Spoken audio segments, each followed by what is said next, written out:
This isn't about New York, but I am in New York, so it is. I ran away from home when I was 17, gonna be 18. Since, I have paid rent in Walla Walla, Washington, Portland, Oregon, San Francisco, California, Boston, Massachusetts, Minneapolis, and now Brooklyn, New York. I devoted 8 years in Minneapolis to build community, make friends, connections with the kind of people that I wanted to know forever. I wanted a comfortable, stable place to exit my 20s. I had a full-time job, an art collective, book clubs. I chilled, I grew, I learned, I loved, and lived. Life was pretty gay, pretty queer, pretty much amazing, and accepting bubble. I was living the dream. Then one day it was not my dream anymore. So I applied to grad school, got in, quit my job, and moved to New York. I spent 8 years creating a home, and I left it. Then I came to New York and started looking back. There is a chasm in my life where people-to-people relationships, friendships, used to be. New York is hard. People are epic, beautifully talented, unique, all the babes, but busy as fuck. It seems like you're always being canceled on for something better. It's hard not to take shit personal, especially when you have a creeping suspicion that something better is Netflix. I get it, but fuck that, constantly.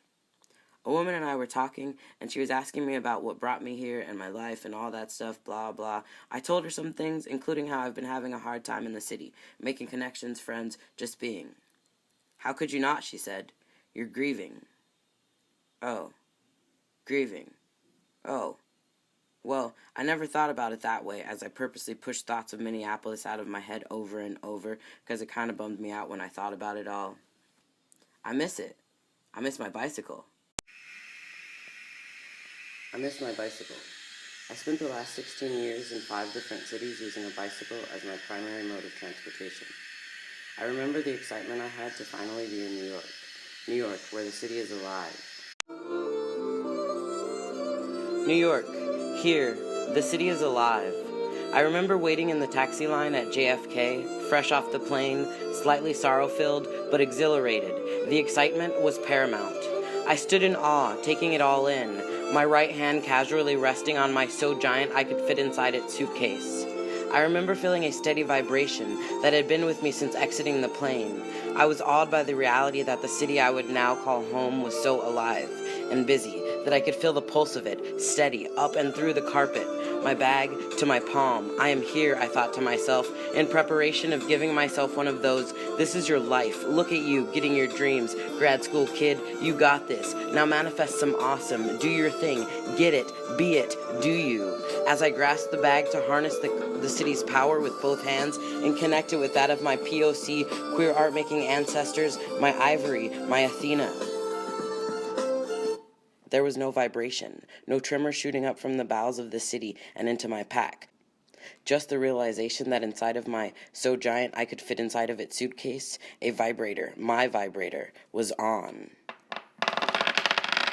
A pulse, quiver, beat, masquerading as alive. In New York, here, the city is alive. New York, where people are out and about doing things, but it is also a lot of walking. East-west blocks traverse the width of mad mass avenues run north and south length. Almost 9 million. 20 blocks equal 1 mile. Moving, but the distance between New York is up some stairs, down the block, halfway down. That's a lot of rushing when you realize you're walking right, fast walk, slow steps, trudging, limping, skipping, running, sidestepping, scuffing, puddle stomping, so incredibly direct, walk instinctual animal. My feet navigated consuming. I just want to be home in socks. Wish I could get there faster. And then, I miss my bicycle. I miss my bicycle, riding every single day, weather regardless. I miss my friends, lovers, backyards, bike rides, empty stores, roasting coffee, so much more. I miss the shit out of that place. I've never moved back to a place. There are many things I despise about Minneapolis, and there are so many places on the planet that I want to go home. So I don't really know if I would ever live there again. I don't think that matters. It will never be the same because I used to live there, and for the time being, I live here now. My mom used to sing the Sesame Street song to us when I was little. While looking at my feet and a crack in the sidewalk, an old tin can by the side of the road, I nearly missed a rainbow. I nearly missed a sunset. I nearly missed a shooting star going by. Looking down at the ground, you know where you're going. No head up in the clouds to lead you astray. But you can't ever have any kind of dream that way.